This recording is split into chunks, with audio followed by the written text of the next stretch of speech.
नमस्कार। आज इस वीडियो में हम कक्षा 12वीं की पुस्तक आरोह भाग 2 की कवितावली के बारे में पढ़ेंगे, जो उत्तरकांड से लिया गया है। और जैसे कि आप जानते हैं, इसके जो रचनाकार है गोस्वामी तुलसीदास जी हैं। इस कवितावली में जो उन्होंने तत्कालीन समाज व आर्थिक दुर्व्यवस्था का यहाँ पे जो यथार्थपरक चित्रण है हमारे सामने प्रस्तुत किया है। और जैसे कि आप लोग जानते हैं कि टर्म 2 स्टार्ट हो चुके हैं और ये वीडियो आपको टर्म 2 की प्रिपरेशन में बहुत ज़्यादा हेल्पफुल रहेगी। तो आप इस वीडियो को अंत तक देखिए, अंत तक बने रहिए। और साथ ही साथ आप इसके अगर प्रश्न उत्तरों को भी चाहते हैं तो मुझे कमेंट सेक्शन में जाके कमेंट कीजिए। वीडियो की ओर बढ़ते हैं। सबसे पहले मैं यही कहूँगी, वीडियो को पाठ को अच्छे से समझने के लिए एंड तक ज़रूर देखिए। और वीडियो अच्छा लगे तो लाइक, कमेंट व शेयर ज़रूर कीजिए। और आगे और भी नोटिफिकेशंस को पाने के लिए चैनल को सब्सक्राइब करना ना भूलिए। तो शीर्षक के जो अंतर्गत है 2 कवित और 1 सवैया जो है संकलित है। तो इस कवितावली के हम पहले छंद की ओर बढ़ते हैं। और सबसे पहले ये कहूँगी, अगर अब आपको जो छंद है, जो पंक्तियाँ, उनका भावार्थ, उनकी अर्थ क्लियर है तो आप बहुत ही इजीली उनको सॉल्व भी कर लेते हैं। तो मैं पहली पंक्ति पढ़ने जा रही हूँ कि किसबी किसान कुल बनिक भिखारी भाट। किसबी अर्थात मजदूरी। सबसे पहले आप कठिन शब्दों के अर्थ समझ लीजिए। किसबी अर्थात मजदूरी। किसान कुल में जन्म लेने वाला। बनिक अर्थात बनिया या व्यापारी, जैसा कि हम कहते हैं ना, बनिए लोग जो होते हैं व्यापारी होते हैं। भिखारी भीख मांगने वाला। भाट होता है जो राजाओं का गुणगान करने वाले लोग होते हैं। चाकर अर्थात नौकर। चपल नट यानी चालाक, एक्टिंग, चालाकी से एक्टिंग करना। चोर, चार, चेटकी अर्थात बाजीगरी। तो इन 2 पंक्तियों में जो एक कवि है, जो तुलसीदास जी है, सबसे पहले इसका प्रसंग यही लिखेंगे कि प्रस्तुत कवित हमारी पाठ्य पुस्तक आरोह भाग में संकलित कवितावली के उत्तरकांड से उद्गृत है और इसके जो रचयिता है वो तुलसीदास जी है। इस कवित में कवि ने तत्कालीन सामाजिक व आर्थिक दुरावस्था का यथार्थपरक चित्रण हमारे सामने प्रस्तुत किया। अब जो इस कवितावली में जो गोस्वामी तुलसीदास जी वो कहते हैं, आज के समय में इस संसार में मजदूर यानी इतना कठिन समय आ गया है कि मनुष्य के लिए पेट भरना तक कठिन हो गया। कि पेट भरना कितना मुश्किल है। आप लोग तो स्टूडेंट्स हैं, तो आप लोगों को नहीं पता कि किस तरीके से आपके पेरेंट्स जो है हार्ड वर्क करते हैं, का पैसा कमाते हैं ताकि आपका भरण पोषण कर सके।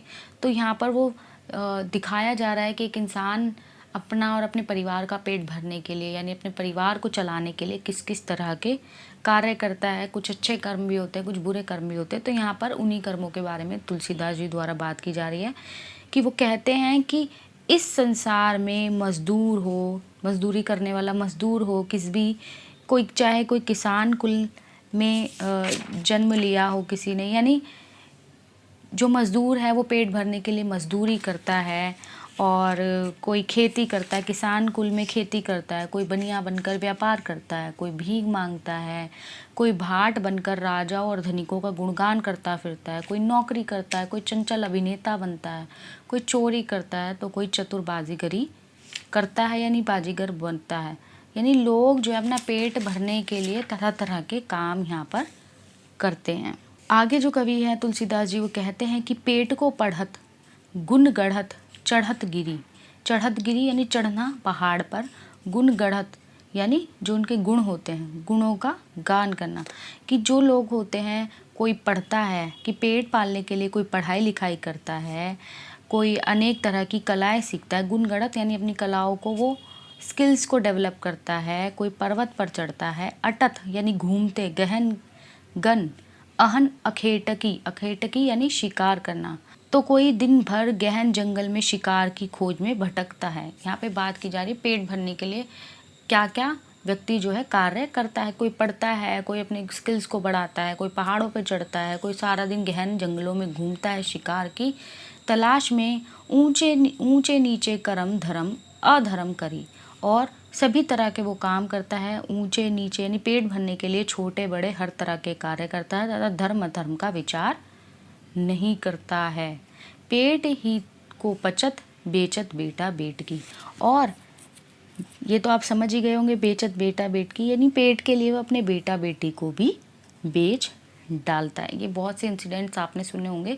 ठीक है, हमारे टाइम में नहीं होता या हमारे साथ नहीं हुआ, लेकिन बहुत से ऐसे भी केसेस आते हैं कि अपना पेट भरने के लिए अपने बेटा बेटी को भी बेच डालते हैं। आगे जो तुलसीदास जी कहते हैं कि तुलसी बुझाए एक राम घनश्याम हीते, आगे बढ़वागिते बड़ी है अगी पेट की। यानी तुलसीदास जी कहते हैं कि ऐसी आग भगवान राम रूपी बादल से ही, घनश्याम अर्थात राम रूपी बादल से ही बुझ सकती है। बुझाई आगे बढ़वागिते बड़ी है अगी पेट की। और आगे वो कहते हैं क्योंकि पेट की आग तो समुद्र की आग से भी भयंकर है। यानी इस कविता का इस छंद का भाव यही है कि श्री राम की कृपा दृष्टि जिस व्यक्ति पर हो जाए वही सम्मान पूर्वक जीविका निर्वाह कर पाता है। इसके अभाव में लोग जीविका के लिए उल्टे सीधे काम करने को विवश हो जाते। देखिए पंक्ति अत्यंत सरल है, आप शुरू में पढ़ेंगे आपको लगेगा अरे कितना मुश्किल है। तो ये जो छंद है बहुत ही सरल है। अगर आपको एक बार इसका जो शब्दों के अर्थ मालूम पड़ जाए प्लस आपको इसका भावार्थ पता चल जाए तो आप समझ जाएंगे कि इसमें बताया गया है कि जो मनुष्य है अपने पेट भरण के लिए, अपना परिवार का भरण पोषण करने के लिए, पेट की आग को शांत करने के लिए किस किस तरह के बुरे काम भी करता है। कोई हार्ड वर्क करता है, कोई गलत तरीक़ों से जो है अपने पेट की आग को बुझाता है। और इन सब का एक ही उपाय सॉल्यूशन उन्होंने दिया है कि जो ये पेट की आग है वो घनश्याम ही बुझा सकता है। ऐसा नहीं कि हम कमाए ना, हम हार्डवर्क नहीं करें, लेकिन जो आप गलत तरीके से काम करके अपने पेट की आग को शांत कर रहे हो, घनश्याम आपको यानी राम जो है, प्रभु राम की कृपा दृष्टि अगर आप पे पड़ जाए तो आप सम्मान पूर्वक जो है जीविका निर्वाह करेंगे। आपको उल्टे सीधे काम करने की ज़रूरत नहीं पड़ेगी। इसका विशेष देख लेते हैं। समाज में भूख की स्थिति का यथार्थ चित्रण किया गया है। कवित्व छंद है, तत्सम शब्दों का अधिक प्रयोग है, ब्रज भाषा लालित्य है। राम घनश्याम में रूपक अलंकार तथा आगी बढ़ गाविते पेट की में व्यतिरेक्ति अलंकार है। निम्नलिखित में अनुप्रास अलंकार की छटा है, देख लेते हैं कहाँ कहाँ। किसबी किसान कुल, भिखारी भाट, चाकर चपल, चोर चार चेटकी, कुड़त गड़त, गहन गन, अहन अखेटकी, बचत बेटा बेटकी, बड़वागिते बड़ी। अभिधा शब्द शक्ति है, यानी बहुत सरल है, आप इनको सॉल्व कर सकते हैं। अगले छंद की ओर बढ़ते हैं। अगली पंक्ति का प्रसंग भी कुछ इसी तरीके से लिखेंगे कि तत्कालीन सामाजिक व आर्थिक दुर्व्यवस्था का चित्रण जो है हमारे सामने प्रस्तुत किया गया है। और पंक्ति कुछ इस प्रकार है कि खेती न किसान को, भिखारी न भीख बली। कि यहाँ जो तुलसीदास जी है वो कह रहे हैं कि जो स्थिति इतनी भयानक हो चुकी है कि इस समय किसान की खेती नष्ट हो गई है। यानी जो किसान है उसके पास खेती करने के लिए धरती ही नहीं है, साधन ही नहीं है। भिखारी न भीख, और भिखारी को भीख भी नहीं मिल रही क्योंकि लोगों के पास जब रोज़गार ही नहीं है तो वो भिखारी को क्या भीख देंगे। बलि यानी आपके बलिहारी है राम, यानी जो लोगों को दान पुण्य किया जाता है वो भी बलि करने के लिए लोगों के पास कुछ नहीं है। बनिक को बनीच, और बनिया के पास व्यापार करने को नहीं है। ना चाकर को चाकरी, और ना ही नौकरों के पास नौकरी है। जब लोगों के पास रोज़गार ही नहीं है तो वो किसी को नौकर क्यों अपॉइंट करेगा। जीविका विहीन लोग यानी बेरोजगारी में जो लोग हैं, सिद्धमान सोच बस, सिद्धमान यानी दुखी होकर इस चिंता में डूबे हुए हैं। कहें एक एकन सो कहाँ जाए क्या करी, और एक दूसरे से कह रहे हैं एकन सो कहाँ जाए क्या करे, कि कैसे अपने आप रोजगार जो है ढूंढे।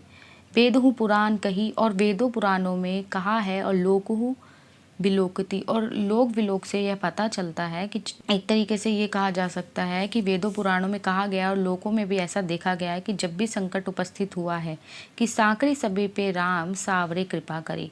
कि जब भी वेदों पुराणों में देखा गया, जैसे कि हमने भी रामायण के समय में देखा था कि जब भी ऐसा कुछ हुआ है तो ऐसी संकट की स्थिति में जो राम है उपस्थित हुए हैं, और तब राम ने अपनी कृपा दृष्टि सब पर बरसाई है। दारिन दसानन, दसानन अर्थात रावण, दरिद्रता का रावण, दबाई दुनी दिन बंधु। कि जिस प्रकार से एक रावण था जिसका नरसंहार जो है श्री राम ने किया था, उसी प्रकार जो ये दरिद्रता का जो रावण है, इस समय जो दरिद्रता रूपी रावण है, इसने पूरे संसार को जो है त्रस्त कर दिया है, गरीब बना दिया है, दीन बंधु कर दिया है, अर्थात सभी गरीबी से पीड़ित है। दुरित दहन देखी तुलसी हाहा करी, और दुरित दहन यानी इस पाप रूपी ज्वाला को, कि चारों तरफ हाय हाय मची हुई है, आप तो पाप को नाश करने वाले हैं और इस हाहाकार को समाप्त करो। तो जैसे ही आपको इनके जब अर्थ मालूम पड़ जाते हैं तो आप इनकी खुद भी एक्सप्लेनेशन कर सकते हैं। साथ ही साथ मैं यही कहूँगी, अगर आपको एक्सप्लेनेशन के दौरान किसी तरह की किसी भी पंक्ति या किसी भी शब्द का कोई डाउट हो, कमेंट करके ज़रूर बताइए कि आपको कितना समझ आया है, कहाँ आपको किसी तरह का डाउट है। और मैं दोबारा यही कहूँगी, आप इसके अगर प्रश्नोत्तरों को चाहते हैं तो मुझे कमेंट सेक्शन में जाके कमेंट कीजिए। इसका विशेष देख लेते हैं। तत्कालीन समाज की बेरोजगारी व अकाल की भयावह स्थिति का चित्रण है। तुलसी की राम भक्ति यहाँ प्रकट हुई है। ब्रजभाषा का सुंदर प्रयोग है। दारिद्र दशानन व दुरित दहन में रूपक अलंकार है। कवित्व छंद है। तत्सम शब्दावली की प्रधानता है और अनुप्रास अलंकार आप देख ही सकते हैं। तीसरे छंद में तुलसीदास जी कहते हैं, धूत कहो अवधूत कहो, रजपुतु कहो जुल्हा कहो को, काहू की बेटी सो बेटा न ब्याहबा, काहू की जाति बिगाड़ न सो। तुलसी सरनाम गुलामु हुई राम को, जाको रुचो सो कहो कछु ओ, मांगी के खेबो मसीतो हो सोईबू, लेबो को एकू न देबू तो दो। तो यहाँ पे जो तुलसीदास जी है वो यही कह रहे हैं कि जो राम की कीर्ति का वर्णन करते तो हैं ही और साथ ही साथ अपने युग के परिवेश और परिस्थितियों का चित्रण भी वो कर रहे हैं, लेकिन कवि आगे ये भी कहते हैं कि वो किसी की परवाह नहीं करता और कोई इसके बारे में क्या सोचता है वो कुछ नहीं सोचते। उसके आराध्य सिर्फ जो है राम है और वो राम का दास है।